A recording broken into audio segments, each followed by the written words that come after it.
economic relationships, esta negociación del Tratado de Libre friends. Comercio. And we cannot afford a billionaire class. México no se ha acabado. Que 7 países a los America cuales now has the best Es economy. que el país Me han está... escuchado decirlo anteriormente. No nos volverán a sacar. Decisiones con Susana Sáenz.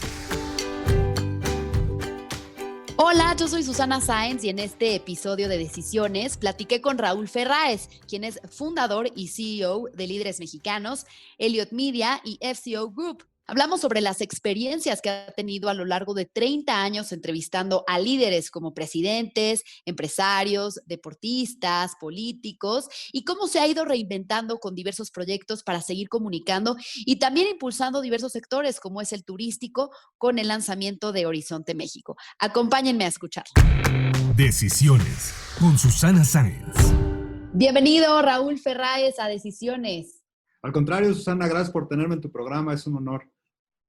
Para mí es un gusto tenerte por acá y platicar contigo, que ya he tenido el gusto de hacerlo en diversas ocasiones, pero hoy lo vamos a poder hacer pues más tiempo, más en confianza y que nos cuentes más un poco de tu historia. Pero bueno, me gustaría empezar por decir que sabemos que eres CEO y fundador de Líderes Mexicanos, Elliott Media, FCO Group, y recientemente lanzaron la iniciativa Horizonte México para impulsar el turismo, uno de los sectores pues, más golpeados por la pandemia de COVID-19. Cuéntanos qué es, cómo funciona, cuál es la estrategia que están impulsando. Con el tema específicamente de Horizonte México, como tú sabes, pues al principio de esta administración, el presidente López Obrador decidió desaparecer el Consejo de Promoción Turística, pues que era el organismo encargado de impulsar y de promover sobre todo a los destinos turísticos del país en el mundo. Y eso pues ha sido un golpe brutal para la industria turística. Finalmente, los números son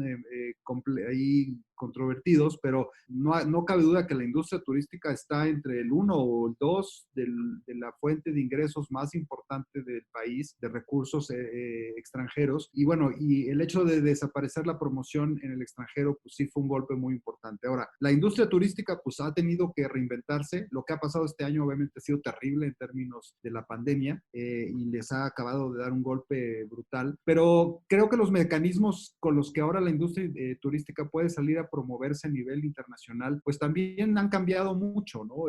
Y aquí estoy hablando básicamente del tema de las redes sociales. Hoy en día, y eso está completamente comprobado, la audiencia, los consumidores tienen mucho más confianza en la recomendación que les pueda hacer un influencer digital sobre un lugar al que ir a visitar que una campaña de publicidad o espectaculares o spots en televisión de una empresa específica, ¿no? Entonces es lo que estamos tratando de hacer en Horizonte México. ¿Cómo acercamos a las empresas del sector turístico al tema de la influencia digital para generar mejor impacto, mejores resultados y a un mucho menor precio? ¿Cómo están combinando estas estrategias digitales con el tema turístico para las empresas? Sabemos que FCO Group, con alta especialidad en esta industria de influencia digital, y con la Asociación de GEMES, la compañía especializada en diseño, conducción, asesoría en materia turística, ¿qué están ofreciendo a las empresas o específicamente cómo se está llevando a cabo esta promoción? Pues básicamente es esto que te comentaba, Susana, de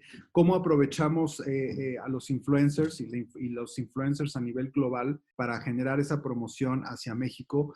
Una de las grandes ventajas de los influencers cuando viajan, cuando recomiendan lugares, es que tienen un nivel de credibilidad altísimo ante las audiencias que los siguen, y eso pues los incita mucho a viajar. Y ahí es donde está, yo creo que la gran clave de Horizonte, ¿no? Cómo a través de estas nuevas herramientas digitales logras finalmente los mismos impactos, pero sobre todo los resultados en retornos de inversión que realmente te generen tráfico hacia los diferentes puntos turísticos o hoteleros. Otra de las consecuencias generadas por la emergencia sanitaria, obviamente, fue el confinamiento, por lo que se tuvo que cancelar uno de los eventos más esperados del año, la comida de los 300 líderes. Pero como todo, pues le dieron la vuelta y crearon Espacio 301, que dicen que es el mensaje más grande de líderes de la nación. Cuéntanos. Pues sí, efectivamente, como dice Susana, tuvimos que cancelar la comida de los 300. La comida de los 300 iba a ser el 15º año año que la hacíamos y yo creo que se ha convertido en una referencia en este país en Claro. términos de uno de los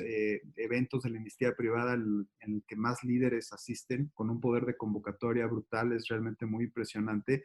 Y una de las decisiones que tomamos fue que hacer la comida de los 300 virtual, la verdad es que era imposible. Sí.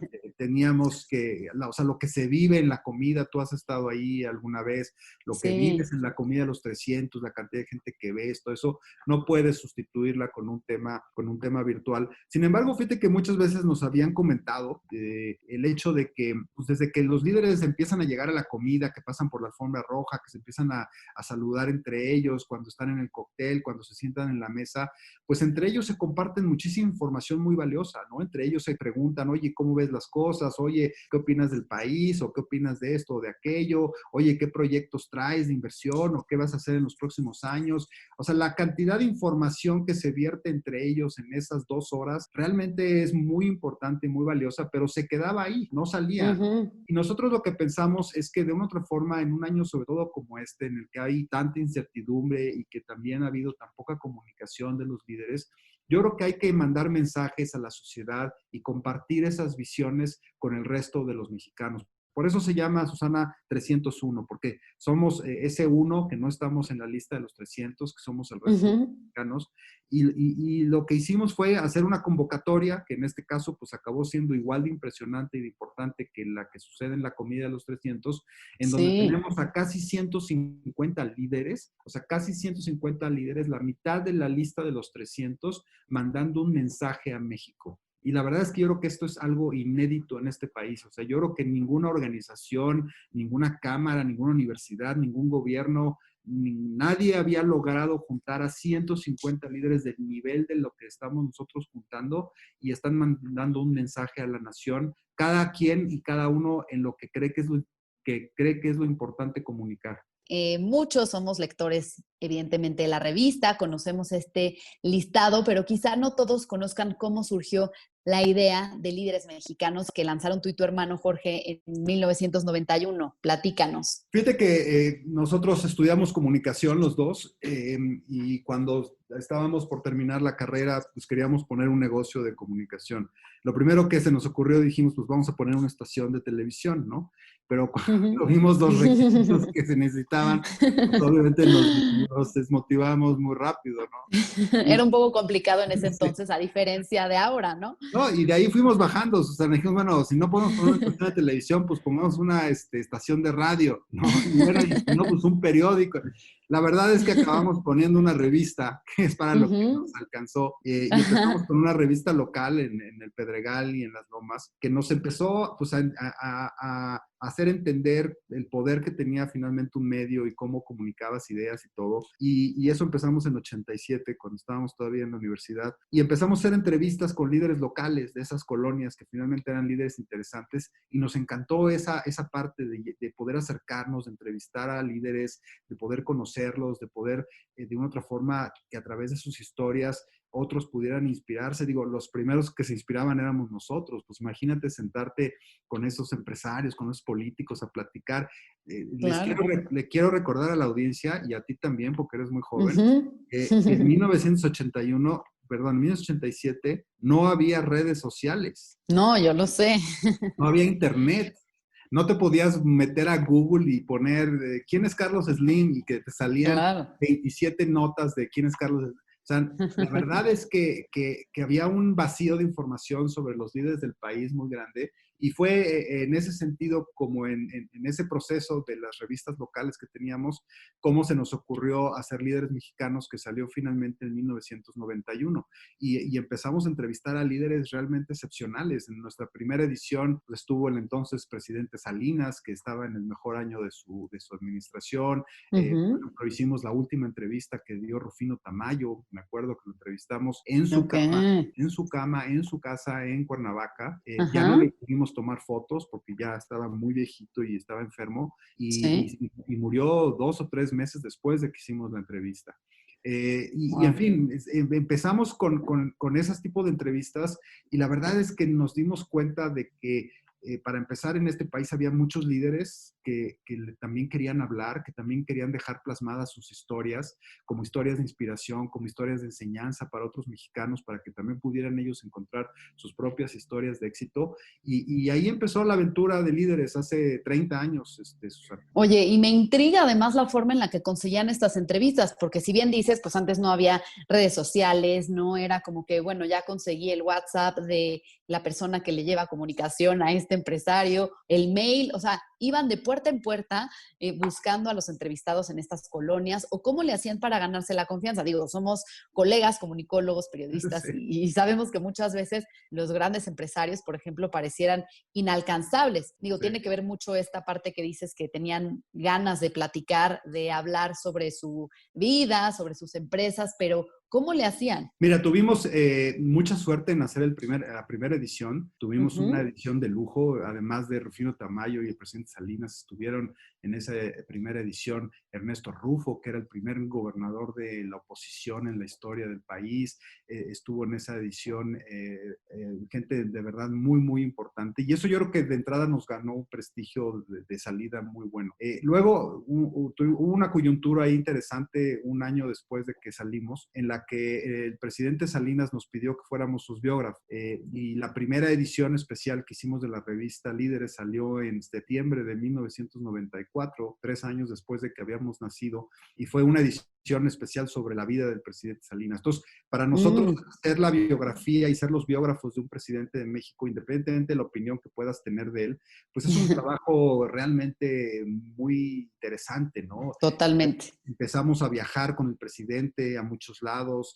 a conocer a los miembros de su gabinete, entrevistarlos. Y la verdad es que eso, Susana, nos abrió muchas puertas porque estábamos muy cerca del presidente de México y eso nos subíamos al avión presidencial, que ahora ya no existe, y nos subíamos al avión presidencial y ahí arriba del avión presidencial acordábamos las entrevistas con Carlos Slim, con Luis Donaldo Colosio. Entonces, eso fue para nosotros algo que nos ayudó muchísimo y que nos abrió muchísimas puertas. La verdad es que en esos primeros años de la revista nos dieron entrevistas personas que jamás habían salido en medios de comunicación, que tú oías hablar de ellos, pero que ni siquiera los identificabas físicamente, porque nadie los conoce, ¿no? Oye, claro, entrevistar a Carlos Slim, que nunca da entrevistas, a Bill Gates, al Dalai Lama, todas esas entrevistas, de verdad, qué gran logro. Sí, y además eran lecciones. Y esto, independientemente pues, de lo que significa la revista para el resto del público que nos lee, eran lecciones personales, Susana, interesantísimas. Imagínate, como bien dices, sentarte 2 horas a platicar con el ingeniero Slim de su visión, de lo que estaba haciendo, o con Fernando Senderos, o con Luis Donaldo Colosio, ¿no? Con Luis Donaldo Colosio Wow. una gran amistad porque no, lo veíamos muy seguido arriba del avión del presidente y acabamos siendo una gran amistad con él. Y para nosotros fue realmente un privilegio brutal, siendo tan chavos, conocer a estos líderes tan importantes, poder convivir y platicar con ellos, y fue realmente mágica esa parte del inicio. Me imagino, porque aparte pues son personajes que creo que te dejan una huella, un aprendizaje o algo interesante siempre, ¿no? Y bueno, de hecho en Twitter leo que te describes como coleccionista profesional de historias de éxito. ¿Cuál es tu historia de éxito favorita o uno de estos líderes que hayas entrevistado? ¿Cuál es el que más admiras? Digo, sin duda debe de haber muchos, pero que te haya dejado una huella importante. Yo siempre digo que la entrevista más bonita que he hecho en mi vida es la última que he hecho. Porque de verdad, Susana, cada una de las entrevistas que vas haciendo a lo largo de tu vida, y a ti te debe pasar lo mismo, con cada una de esas entrevistas aprendes algo nuevo, algo diferente, una visión. La verdad es que la personalidad de todos los líderes son personalidades bien complejas, pero bien interesantes. Entonces, mi mejor entrevista, sin lugar a dudas, es la última que he hecho. Obviamente hay entrevistas icónicas, ¿no? Yo te diría... Sí. Salinas era un personaje excepcional. Bueno, hemos entrevistado a todos los presidentes de México, desde Miguel de la Madrid, y la verdad es que pues entrevistar a cualquier presidente es algo muy interesante, ¿no? Bueno, López Obrador todavía no lo entrevistamos. Pero, ¿Todavía no les da la entrevista? Creo que no las sé. Pero bueno, empresarios, ¿no? Obviamente Carlos Slim es uno de los empresarios más interesantes. Me acuerdo mucho una entrevista que hicimos con Lorenzo Zambrano, que era el presidente de Cemex, una de las compañías más grandes del mundo, que nos recibió en sus oficinas en Monterrey. Y cuando acabamos la entrevista, se nos queda viendo callado y nos dice, no sé si los voy a dejar salir de aquí. Dijimos, ¿pero por qué? Dice, porque les he contado cosas que a nadie en mi vida le había contado. Wow. Entonces, eso nos pasaba mucho, o sea, nos sentábamos, o nos sigue pasando, nos sentábamos con líderes y te contaban cosas que al final del día salían publicadas en la revista y que nadie más sabía, que nadie más conocía. Cuando entrevistamos a Carlos Slim, me acuerdo que estábamos en su oficina y había muchos rumores en esa época de realmente qué empresas tenía y sí, y cuáles. Bueno, acabó el hombre sacándonos los fajos de acciones de las empresas que tenía para No. mostrarnos cuáles sí estaba y cuáles no. No, una cosa que dices, wow, o sea, entonces esas experiencias siempre han sido muy bonitas. De los líderes internacionales, pues obviamente el Dalai Lama, yo creo que ha sido una de las entrevistas más grandes y poderosas que hemos hecho en la historia. La de Bill Gates también fue una entrevista muy especial. Hemos logrado muchas entrevistas, pero sí vuelvo a decirte, la mejor es la última que he hecho. ¿Y cuál fue la última que hiciste? Fíjate que la última que hice fue nuestra portada, una portada que hicimos a principios de año con una empresaria. El tema de las mujeres para nosotros es un tema muy importante porque hemos visto cómo ha habido realmente una evolución brutal del liderazgo de las mujeres en este país desde que nosotros empezamos hasta que ahorita. Claudia Janes es la presidenta de DuPont, pero además también es la presidenta del Consejo de Empresas Globales. O sea, ella representa a todas las empresas transnacionales que tienen actividades en nuestro país, lo cual, pues te imaginarás que es un porcentaje del Producto Interno Bruto del país brutal, ¿no? Nada más la empresa privada más grande de México, pues es Walmart, que vende cerca de 23 mil millones de dólares en México. O sea, estás hablando de un monstruo, ¿no? Entonces, claro. creo que, por ejemplo, el tema de las mujeres para nosotros es un tema que últimamente ha sido especialmente importante. Nos da muchísimo gusto darle seguimiento a las grandes líderes mujeres y cómo están evolucionando. Y para nosotros es un compromiso muy profundo en la revista de seguir apoyando y descubriendo a mujeres que están haciendo cosas extraordinarias. ¿Qué porcentaje de mujeres hay en el ranking de los 300 líderes y qué esperan hacia futuro con este apoyo que quieren dar para pues descubrir nuevos talentos, etcétera? Mira, en la lista de los 300 no tenemos una cuota de género. Creo que eso sería un error, nos distorsionaría la lista. Pero siempre, como digo, hemos estado muy pendientes. Empezamos teniendo, yo creo que en un principio, cuando inició la lista de los 300 hace 20 años, entre un 4 y un 5% de la lista de mujeres. El año pasado tuvimos un récord de 40 mujeres en la lista, o sea, un poco más del 13% de la lista son mujeres. Y entonces se ve una fuerza, se ve una llegada. Cuando hablamos de los 300, estamos hablando de una distorsión como país, porque estás hablando de un grupo de elite extremadamente pequeño. O sea, 300 personas en un país de 130 millones de habitantes, pues no es nada, ¿no?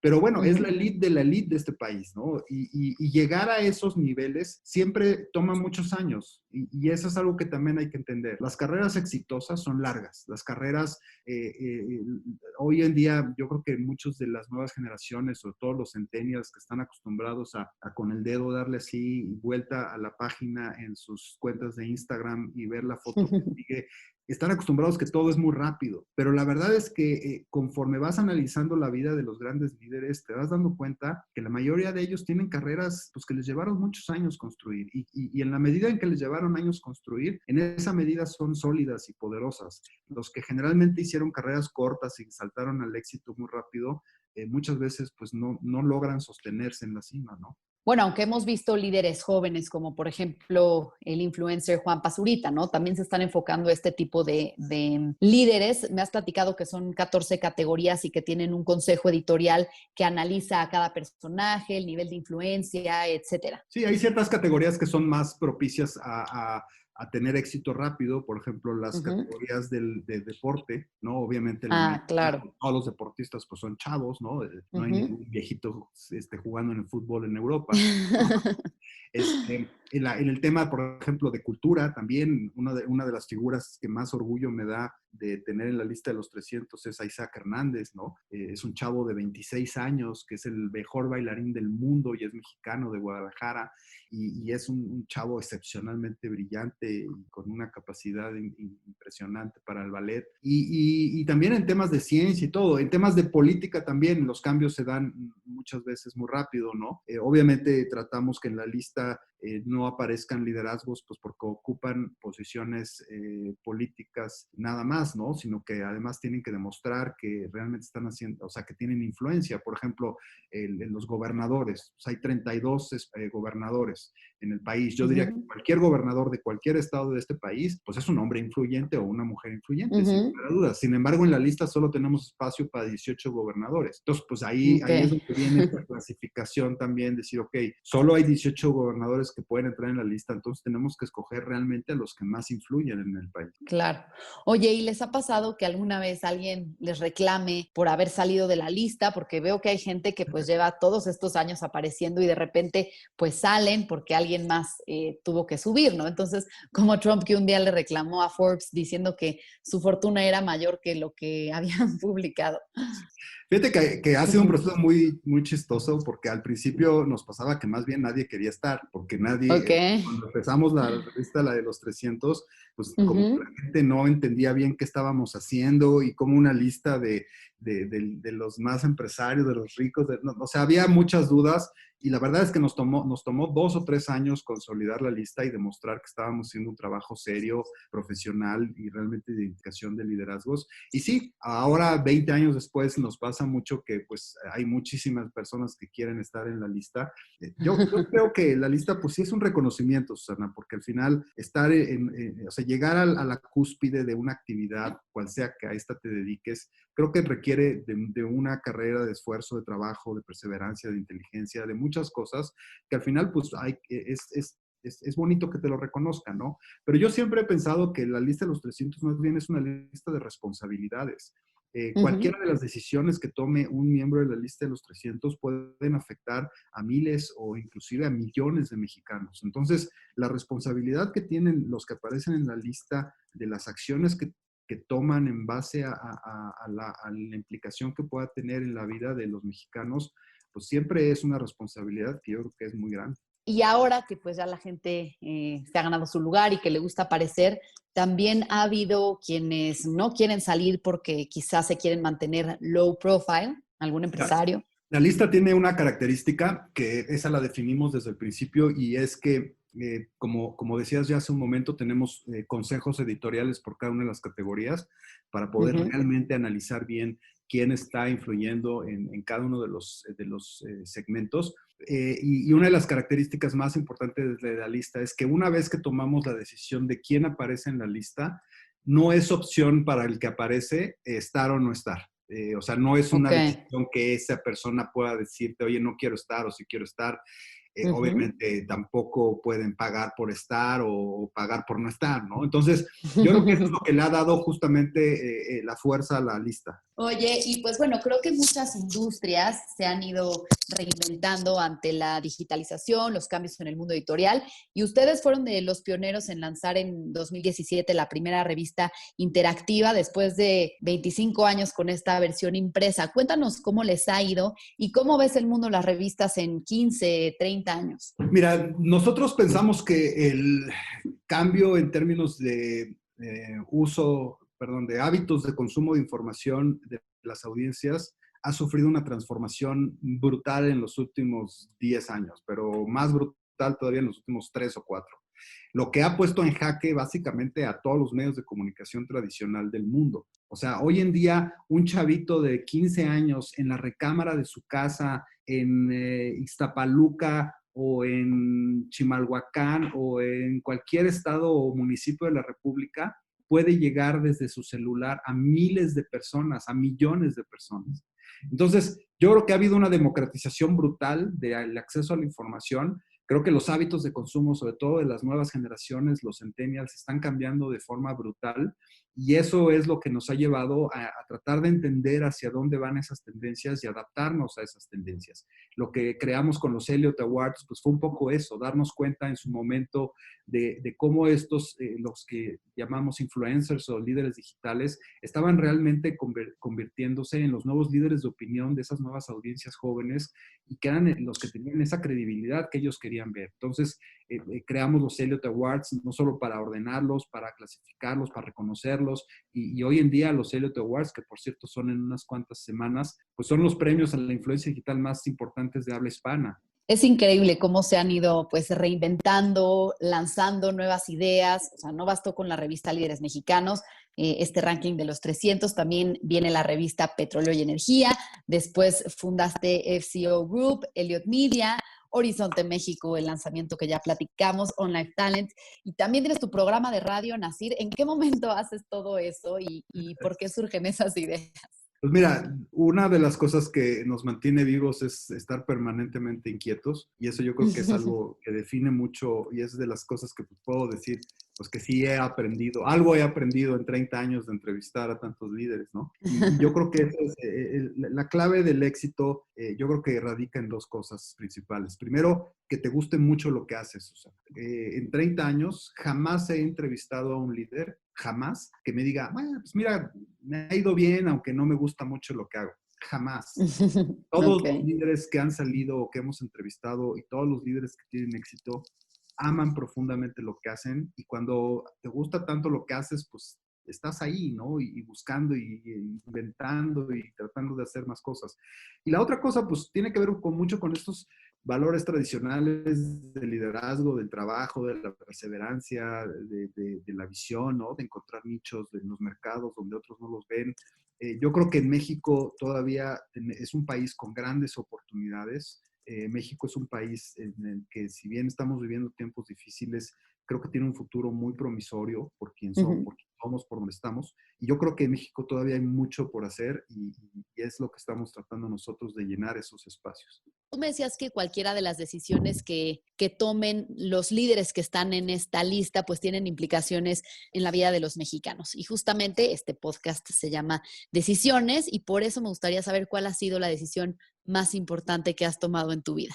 Ay, José, es una pregunta bien difícil, caray. Yo creo que la vida se va rigiendo de pequeños momentos en los que vas construyendo las cosas. Para mí, una de las cosas más importantes en mi vida es mi familia. Conocí a mi esposa hace 27 años. Nos casamos en 93, construimos una familia increíble. Y Sofía se convirtió en esa figura, en mi socia, ¿no? En términos del apoyo, de lo que me ayudaba. Para mí, la estabilidad que me ha dado ella en la parte familiar, como apoyo, como consejera, como muchas cosas, ha sido fundamental en mi éxito y sin lugar a dudas no creo que lo hubiera logrado sin ella y eso creo que es algo bien importante. Y las decisiones que vas tomando en el trabajo, pues siempre son bien complejas, ¿no? Algunas funcionan, otras no. O sea, proyectos que hemos intentado, Susana, así como ahorita mencionaste que estamos en muchas cosas, bueno, estaríamos en 40 más si muchas de las cosas que hemos intentado hubieran funcionado. Pero pues es parte también de la vida, ¿no? De intentar, de tratar, de buscar y de también fracasar. Una de las lecciones más grandes que me ha dejado todas las entrevistas que hemos hecho es darnos cuenta que las historias de éxito, más que historias de éxitos, son historias de fracasos superados. Y eso es algo eso creo que es algo que todos tenemos que entender. O sea, para tener éxitos vas a tener muchísimo más fracasos en tu cartera que éxitos. Y eso es algo que no te debe de desmotivar, sino al contrario, te debe de empujar hacia adelante. Totalmente. Y bueno, ¿la decisión más difícil que has tomado? Ay, es que no sé. O sea, he tomado muchas decisiones en mi vida, pero no podría tampoco decirte una en especial que fuera así. Yo creo que la decisión más importante que he tomado en mi vida pues fue el momento en que decidí que quería dedicarme a los medios de comunicación, ¿no? Porque a partir de ahí es que pues hemos construido todo. Sí, yo siempre he dicho, por ejemplo, a mí me gusta mucho también la arquitectura y en algún momento dije, pensé en ser arquitecto también. No me arrepiento, o sea, tal vez sí me hubiera gustado también ser arquitecto, pero no me arrepiento. Entonces yo creo que la decisión más importante de mi vida fue esa, el momento en que decidí dedicarme a los medios de comunicación y aquí estamos. Y bueno, ahora te voy a hacer unas preguntas de opción múltiple para cerrar. Ok. ¿De quién te gusta más la obra? ¿Manuel Felgueres o Jorge Marín? Creo que Manuel Felgueres. ¿Bici o correr? Bici. ¿Entrevista a Bill Gates o Carlos Slim? Carlos Slim. ¿Revista impresa o digital? Yo creo que impresa. O sea, la sensación de tener una revista en las manos no la sustituye nada. ¿Vino tinto o mezcal? Vino tinto. ¿Azaí bowl o taco de carnitas? Azaí bowl. ¿Programa de radio o de tele? Me gusta más la tele. Pues muchas gracias, Raúl, por platicar con nosotros esta interesante historia que tienes a lo largo de estos años de trayectoria, las entrevistas que has realizado, todos tus proyectos. De verdad que muchas felicidades y gracias por compartirlo con nosotros. No, al contrario, Susana, gracias a ti. Muchas felicidades también por tu carrera, por lo que has hecho, por el esfuerzo que pones todos los días en comunicar. Te admiro mucho. Gracias. Y mucha suerte hacia adelante. Lo que podamos ayudarte, sabes que aquí estamos. Si te gustó este podcast, recuerda suscribirte en Spotify, Apple Podcast o en mi canal de YouTube. Califícalo y comparte. También me puedes mandar tus comentarios o propuestas de a quién te gustaría que entrevistara en mis redes sociales. En Instagram y en Twitter me encuentras como @suscience y en Facebook /suscience3. Nos escuchamos el próximo miércoles.